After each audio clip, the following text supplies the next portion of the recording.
We spent the last 2 weeks looking at the priesthood and kind of overviewed what the priest of the Old Testament was, looked at the concept of priest as a more general description, as a role before God, and then how we are to be priests and what that means. Maybe it gives us a little bit of visualization of our task here on earth. And I think the topic we're going to start tonight will be a good follow-up on that. We're going to look at the book of Joshua. And I think Joshua will be a good book to look at because it's more than just history. It speaks a lot to our lives today about what we are to be. It also is a bit of a in-between book between the patriarchs and the monarchy of starting under Saul. So it gives us kind of a piece of the God's people's history, and I think in so doing speaks a fair amount about that. What do you know about Joshua? The book or the individual? Of the 12 spies, he was one of them that said they could take the land. So Numbers 12, 13, right in there. We'll deal with the historical context of that. But essentially the people come up to the edge of the promised land, send 12 spies in, and 10 of them come back and say, the land's wonderful, but we can't do it. And 2 of them, Joshua and Caleb was the other. So what other minority does that put Joshua in? He was the only spy that he and Caleb, are the only spies that gave a good report, if you will. So what did that entitle them to, or rather, how did God reward them for that? They were the only 2 to cross the Jordan of the men over 20, or the men of army age, of fighting age. So, the estimates are so varied on how many people come out of Egypt, but out of hundreds of thousands of men, 2 of them over the age of 20 lived to walk into the promised land. And Joshua is one of those. Any ideas how old he was when he crossed?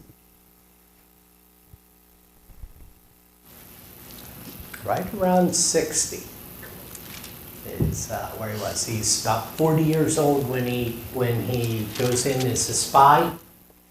My math is off, so it'd be 80. Excuse me.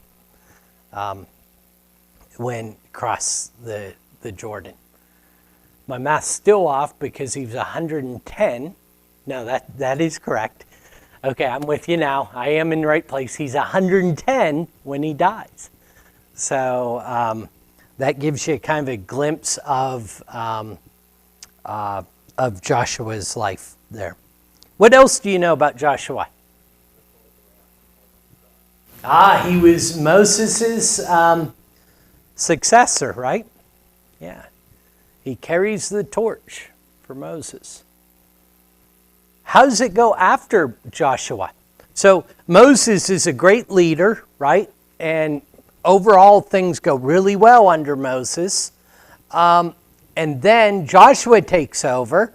Great things are accomplished under Joshua. And then who takes over after Joshua? Starts to reign judges. The judges. Which the judges, there's 15 of them, are deliverers, which tells you there wasn't a good leader, right? In fact, the book of Judges early on says, in those days there was no king, and the people did what was right in their own eyes. And so they would go into oppression. A judge or a deliverer would come about and deliver them, and they would be all right for a while and then go back into oppression. So one of the stories of Joshua is we see the strong need of a leader, of the passing of the torch, of someone to lead the way, to make sure that that there's a good example of what God wants. Well, the book, as we turn attention to the book, so the book covers right around 30 years of time. 5 years of it is spent conquering the land. It's really quick, isn't it? And then there's around 25 years, it's believed, of peaceful administration by Joshua. Now, those estimates kind of vary too a little bit. So don't take those as science or as exact times. It is possible that the conquering is condensed into a few chapters to tell us what took place very concisely and then moves on. But it would appear that there's 5 years of conquering, 25 years of peaceful administration. What genre is Joshua?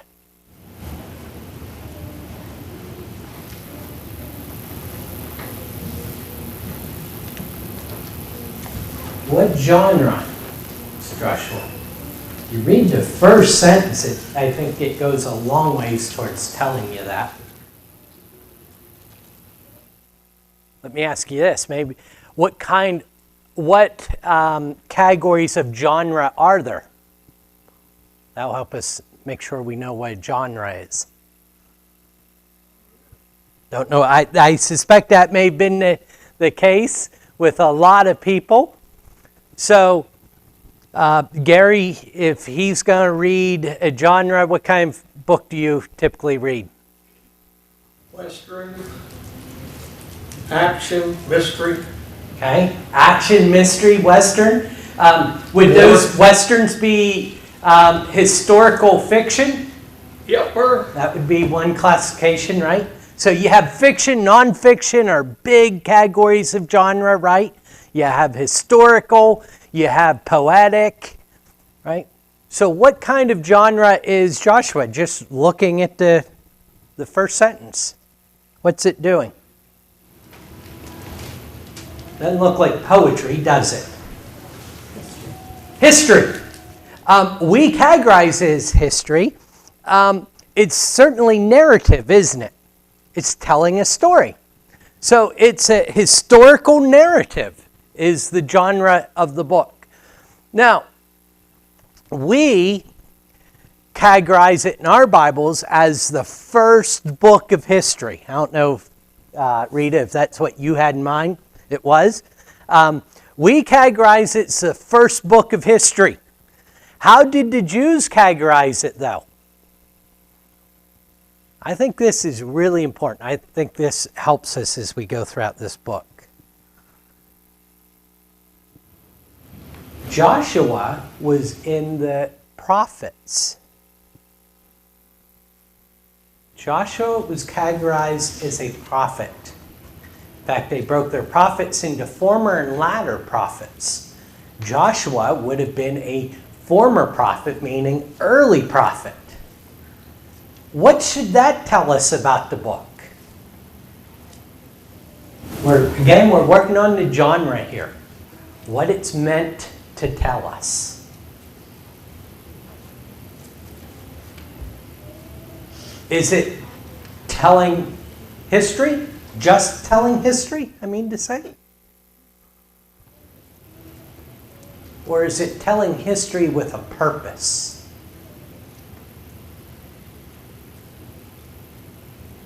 If the Jews saw it as a book of prophets, I'd say it's pretty clear that it's telling history with a purpose, right?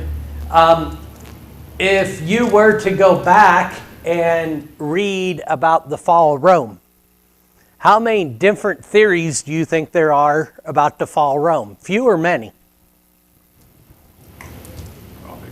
Many, many, many. It's interesting how oftentimes our own cultural context impacts how we see historic issues and which ones are preserved. One of the things said about history is it was written by the victors, right? Can you imagine if the American Indian wrote our history books? They'd read a little bit different, wouldn't they? So there's some element of history about that's universal. It's always going to be true. But with Joshua and a lot of these, or all of these Old Testament history books, we should be mindful of the overall story they're telling us. This is not just a book about a bunch of battles and a bunch of slayings. And, that's something I've spoke to Amanda about. Our kids have competed in Bible Bowl on many different books. And this year they're competing on the book of Joshua. And so they end up memorizing all these stats and all these points and all these names. And I think one of the dangers of doing that is missing the point, the big point. It's not just about what happened. In fact, I would suggest, I believe it's pretty clear that the purpose of the book of Joshua is stating how God fulfilled the promise to Abraham. In Genesis 15 and verse 18, God there is telling him about the land that he's going to give him. If you would, look in Joshua 1 and verses 2 through 6. Moses, my servant, is dead. Now, therefore, arise, go over this Jordan, you and all your people, into the land that I have given to them, to the people of Israel. Every place that the sole of your foot will tread upon, I will give to you, just as I promised to Moses. Now the wilderness from this Lebanon, as far as the great river, the river Euphrates, all the land of the Hittites, to the great sea, towards the going down of the sun, shall be your territory. Verse 5, no man shall be able to stand before you all the days of your life. Just as I was with Moses, so I will be with you. I will not leave you nor forsake you. He's right here in the beginning, we are seeing that God's saying to Joshua, I'm going to give you this land. Well, what is that? It's the fulfillment of the promise given to Abraham. Go ahead. Reading that. When we used to study, we had the periods of the Bible. Conquest of Canaan was 51 years. That was the period of time. Yet you just said that it took them 5 years to conquer that side. Was that part of the Moses deal, or what? And conquering things on the right side of the river. I don't know. How's that? I'll look into that. So I haven't seen that. What I have seen is varying numbers on the number of years that it took to do this. So I'm going to make a note of that. I'm going to get back to you. You said 50 years? 50, that's what, this was in that old book, Gary, you remember, the Smith. D. Dallas Smith. It was 51 years, that was the period that went, of how long things took to go through. Wilderness wandering, 40 years, conquest of Canaan, 51, next. I have that book, and I reference it fairly often, so I'll start there by looking into that and comparing where it differs. I would think it would come under the conquest of Canaan. That period. That's what Ernie's saying is Yeah. It was 5 years. Joshua only lives 30 years after the crossing of the Jordan. So, I'm not sure how... I'll have to look at it. Yeah, you and I both, and Ernie as well. To come next week. We will look at that and see what what all that's including or what references are being used there. Great question. So good I have no answer for you.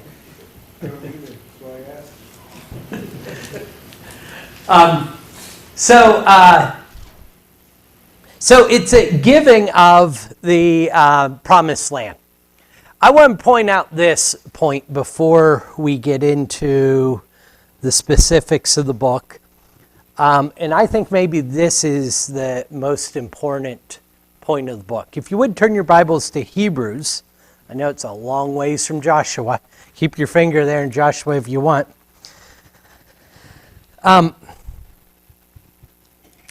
But the message of Joshua is a type of Christ. Joshua is a type of Christ, and we're going to see that in several ways. But this is the really important message of Joshua. He is going to lead the people into the promised land. He's going to give them, lead them into glory, lead them into rest, if you would. And what that is a foreshadowing, an antitype, or excuse me, a type of Jesus. In fact, what does the name Joshua mean in Hebrew? Yeshua.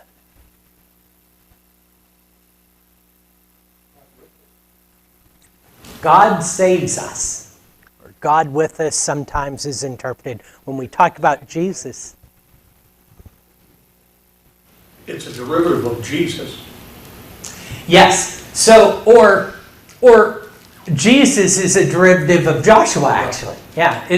So the Jesus is a translation, Greek translation of a version of Joshua. So it's essentially the same name. Joshua meant God saves us, and we're going to see that story strong. What I did mention about Joshua is he's still studied today for being a great general. But if you think Joshua is a great general, you've missed the point of the book. There's all kinds of battles won, but we're going to see very early that that's not the point of the book of Joshua at all. The point is that God is going to save them.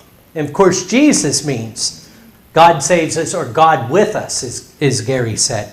Hebrews 4 and 8, and you'll notice those of you reading from the King James, that you'll actually have the word Jesus here. And I think the significance of that is twofold. Number one, the name is the same, but the interpretation was made Jesus, as I understand it, my studies today, because the type is so close that the King James translators missed that we were talking about Joshua. Because that's how much he was shadowing or foreshadowing Jesus. Verse 8, for if Joshua had given them rest, the King James says if Jesus had given them rest, would not have spoken of another day later on. So there still remains a Sabbath rest for the people of God. Of course, the point of the Hebrew writer is that Joshua does give them rest. But if that was the final rest, how in Psalm 95 would David still be talking about not hardening your heart because you don't want to be refused the rest that God has for you? So it's still coming. Now, Joshua led them into the promised land. We know Jesus is going to lead us into our promised land, right? But here's the part in the middle that I think is underemphasized, that I want to be mindful of. Jesus, when he ascended into heaven, led us into our spiritual glory, into our spiritual kingdom at that time. In other words, the type of Joshua is not just for something still ahead of us, it is what we have in the church. That we are in the kingdom. That we live in a spiritual abode. And that Jesus is our leader as Joshua was their leader. Questions or comments on that idea or anything there about? Nope. Well, we're not going to start at the beginning of Joshua. I want to paint the picture of where we are in biblical history. In Genesis 1, we have creation, right? It's this beautiful thing. Genesis 2 piggybacks off that, expands the scenery a little bit, if you will, and it's this wonderful thing. In Genesis 3, we have the falling of people. The serpent leads Adam and Eve astray, and things go horrible, so horrible. And by the way, Genesis 6 is a big part of the book of Joshua. Because in Genesis 6, the rebellion of Genesis 3 has led to the second rebellion, where the sons of God are taking to them of wives of men, and we have the Nephilim. What's the Nephilim? Someone say giants? Giants! There's all kind of ideas about the Nephilim, but for certain they're giants. They may be more than that. They're certainly giants, though. And guess what scares the people away from going into the land, the promised land? The Nephilim. Yeah. So as we come through Genesis, the early creation, the first rebellion leads to sin. The second rebellion leads to all kinds more trouble on the earth. And so everything's in chaos until Noah comes along, and God uses Noah to deliver mankind by his family. And then there's a third rebellion in the book of Genesis with the Tower of Babel, right? Where God is told to people, disperse, go out, and they're not going to do what he says. So there's this third rebellion there. And so finally Abraham comes, and God says, you're going to be my people. And you're going to bring the seed that blesses all of the world. So Abraham's seed, or Abraham's descendants rather, become the Israelite people who are enslaved in Egypt, who God uses Moses to deliver. He takes them to Mount Sinai, he makes them a nation, and then he says, okay, let's go get what I promised you. And they come up to the edge of the promised land. They send the spies in, as Bob talked about earlier. And all of them agreed it's beautiful in there. But 10 of them said, no way, we can't do it. The giants are still there. By the way, just for interest's sake here, what's David, how's he come to power? By slaying what? A giant. Yeah, Goliath. You see in the repetitiveness of all this? What's the big story? You know, oftentimes we look at David and say, oh, how can we slay our giants? No, the story is God's going to deliver us from our giant. Right? And so the people refuse to go in. They spend 40 years in the wilderness. And at the end of that 40 years, they come back to the Jordan River. In the book of Deuteronomy is the second giving of the law, where Moses stops and he says, it's been 40 years since we were Mount Sinai. Let me remind you of all that we agreed to do, and we're going to do it for real this time. And that ends Moses' life. Moses dies, and they mourn him for 30 days, and then we're going to pick up. And Joshua is going to take them across into the promised land. Now, if you want to write down real quick the outline of the book of Joshua, the first 12 chapters are conquering the land. The second 12 chapters are settling the land. They kind of mirror each other that way. And so it starts off with Joshua preparing them to go into the conquering. And it ends, the last two chapters, with Joshua giving them two speeches to say, here's how you live in the land. Here's what you are to do. And so it's a perfect mirror of each other. So remember that. Chapter 12 is that pivotal chapter. The first 12 is conquering, second 12 is settling. Within that, though, the first 5 chapters are going to be Joshua taking the reins of leadership. And so in the first 5 chapters, we see Joshua doing all these Mosaic-like things. Everything mimics exactly what Moses has already done.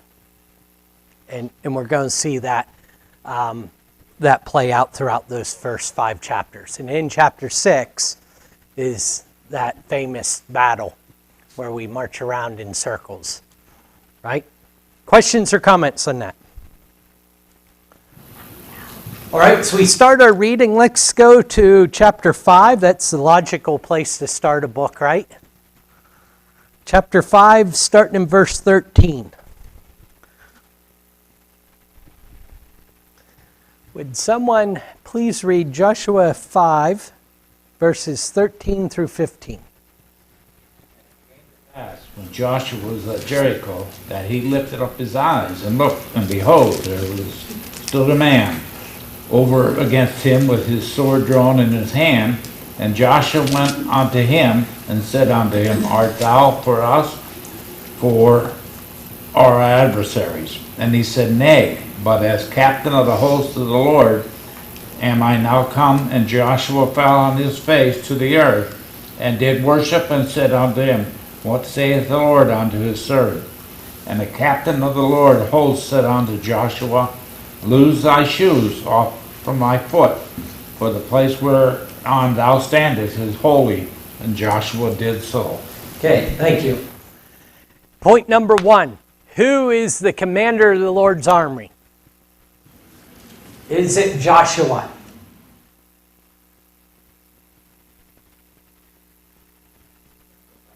No, he may have thought so right up to this point. Now, what has Joshua been under Moses? Verse 1, I think. Speaker, wasn't he? No, that was Aaron. Aaron was his mouthpiece, but you're pretty close. Verse 1 of this book tells us one of his roles. Servant. He was a servant or assistant, right? What else did he do for Moses? He led his armies for him. He was his general, right? And now he's at the head of the helm, or he's at the helm, if you will. Isn't it interesting? God comes to him and he says, "You're not the commander of my army. I am." This angel with his sword out. Isn't that interesting? You know, we've talked about this in the past. The angels in Scripture we see, they're not cherubims, are they? They are cherubims. That's the biblical word, but they're not the hallmark cherubims that sit on our shelves. This is a warrior with his sword drawn. He says, "I'm the commander of the army." I think Joshua is getting to understand who's in control here. Is that a point for all of us? Absolutely. Better be a point, right? Something for us, Mayor. There's something else that might have jumped out at you there, though. Joshua sees this man coming with his sword drawn. He's near Jericho. When we read through here, we're going to see they're approaching Jericho for battle. So this man, he sees them. What question does Joshua ask them? Friend or foe? Friend or foe? You for us or you against us? What answer did he give Joshua? It's an easy answer, or I mean a short answer. No. Nay, no. No. You on my side or their side? No. Well, I think that's hard for us as people to understand. We're asking God that all the time. You on my side or you on your side? And I think the answer usually is no. No. What's the message for Joshua and for us? God's in control. It's not about whose side God's on. What's the real question? It's what side we're on. Isn't it interesting that Joshua ends this book with saying, choose you this day whose side you're on. As for me and my house, we've chosen, right? Joshua has this figured out. Isn't it interesting that so oftentimes we wonder if God's on our side? We're asking the wrong question.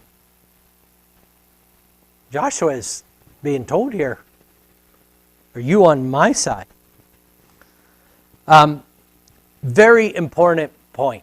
In fact, think about what follows that with chapter 6. We're not going to read tonight. We're coming back to chapter 1 for tonight. But who wins the battle at Jericho?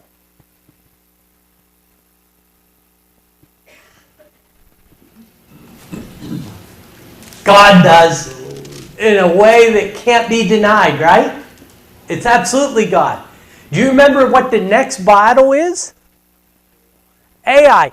And so God wins the battle at Jericho. Who loses the battle at Ai? The one that kept back some stuff he shouldn't have. Yeah. Which we all have things hid in our tents, don't we? God wins the battle at Jericho. Man loses, and you're right, Satan, but man loses the battle at Ai. That message is loud and clear very early in this book. It's going to be me. It's going to be submitting to me that you win. Questions or comments?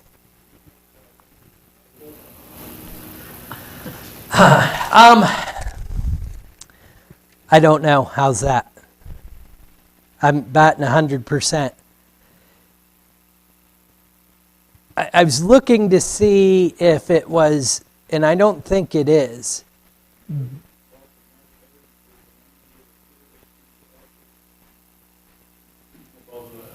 Gotcha. Yeah,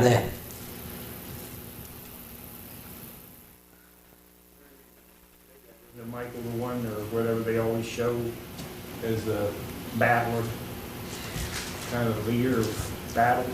Yeah, in Jude, he battles with Satan over the body of Moses. So, yeah, he's the archangel. So, yeah. So it's a possibility. What I was looking for is sometimes the word the angel of the Lord seems to be a distinction from an angel of the Lord. And that's not used here. There's lots of ideas on who or what the angel of the Lord is. But it's very possible, Arnie, but uncertain. All right, then let's go ahead. Would someone read chapter 1, verses 1 through 5, please?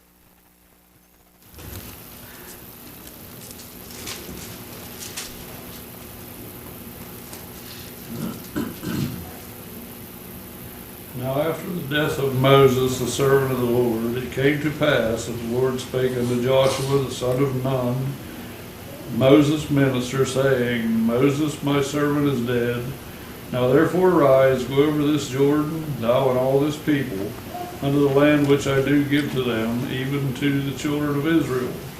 Every place that the sole of your foot shall tread upon, that have I given unto you, as I said unto Moses. From the wilderness and this Lebanon, even unto the great river, the river Euphrates, all the land of the Hittites, and unto the great sea toward the going down of the sun shall be your coast. There shall not any man be able to stand before thee all the days of thy life.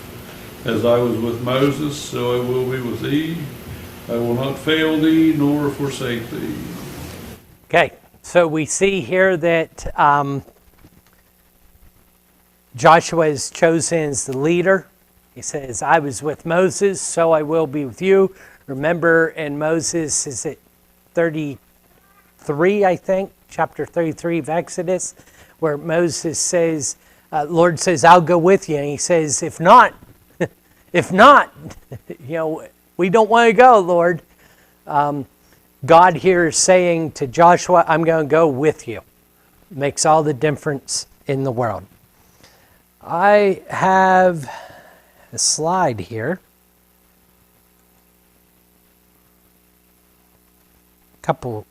Slide with pictures.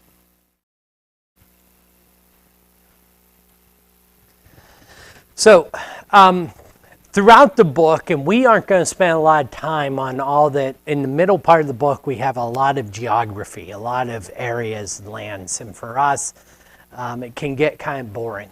I know my eyes glaze over, and sometimes reading through books like Joshua, I have to stop myself, go back and read it and look for things I missed because we don't have anchors in the geography.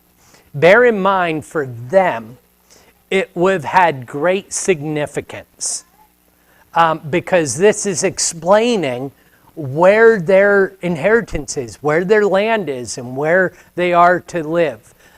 Dean and Eddie, I remember when I was young, Grandpa showing me places that you guys plowed and where you farmed and all kinds of things that for just a random person, those little landmarks would have made no difference whatsoever. But for someone it had significance to, it was really interesting. So the people who were receiving this, it had a great deal of significance. So can you see the cursor on there? Notice Reuben, Gad, and Manasseh are on the east side of the Jordan. We're going to see that referenced in our next reading here. But they're going to be told, hey, even though your inheritance is on this side of the Jordan, you men, you're coming with us to fight the battle. Remember, you promised Moses you're going to do that. And so you're going to do that. This essentially is the land that was promised that's in this left slide, but a little bit further north is what's promised. And under David, it reaches that. I have this slide on the right to show you modern day boundaries. So here's Lebanon, and you can see the red is what's possessed under Joshua, and the blue is what is modern day Israel. So Jordan is just to the east of it, Iraq, a little bit in Saudi Arabia, a little further east, Syria, just to the north, and Egypt just to the south. Right? Now here's what's interesting. This piece of land is so important because it's what connects Egypt to Europe, essentially. It's this pivotal piece of land. And we look at it today and we think, oh, it's not very fertile. It's still, relatively speaking, a very fertile area of property. And most scholars believe it was far more fertile at this time. I think there's a pretty interesting theory that the curse upon the Jewish people for rebelling against God is manifested itself in their land. And it certainly seems not to be as fertile as it once was. But the point is, this is an incredible promise being given to these people. Questions or comments? What do you have to do to get it? Look at verse 6. Be strong and courageous, for you shall cause this people to inherit the land I swore to their fathers that have given them. What's the message for us in that? Joshua is being told, be strong, be courageous, and be strong, because you're going to cause the people to inherit the land.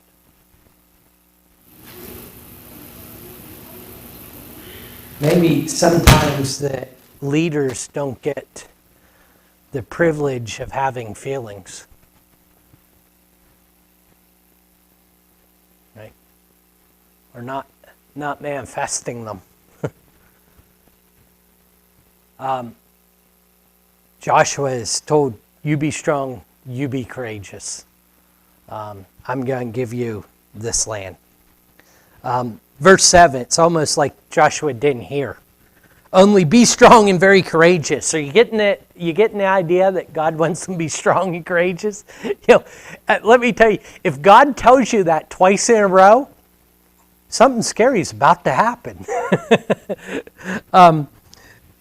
Being careful to do, now here we see the roles of Joshua.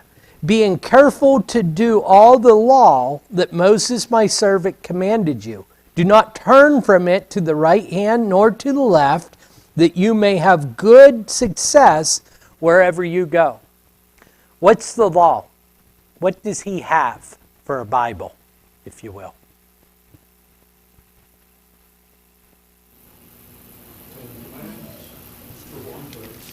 Okay. As laws Moses gave before he died. Yep. Yep. The Pentateuch. Yep. Pentateuch, the Torah, right? Yeah. The law. That is what he has, the first 5 books, right? Which is, as Kevin's saying, where all these things are found. Notice that spiritual leader aspect of what Joshua is to be. Verse 8, this book of the law shall not depart from your mouth, but you shall meditate on it day and night, so that you may be careful to do according to all that is written in it.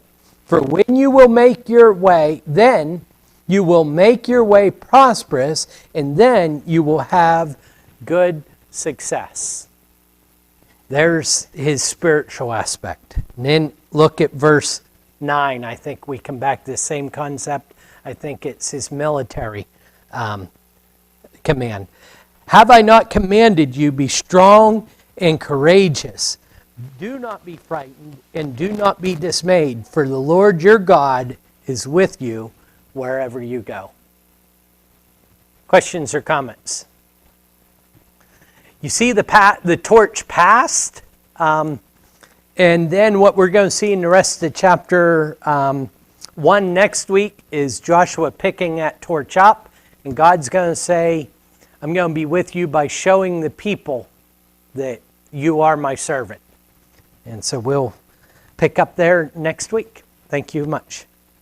By the way, please, you may want to read through at least chapter 5 for next week, because at this point, we're going to be taking chunks of Joshua. It's not like one of the epistles in the New Testament where we have all kinds of commands. So if you would, please read through at least chapter 5 for next week. Thank you.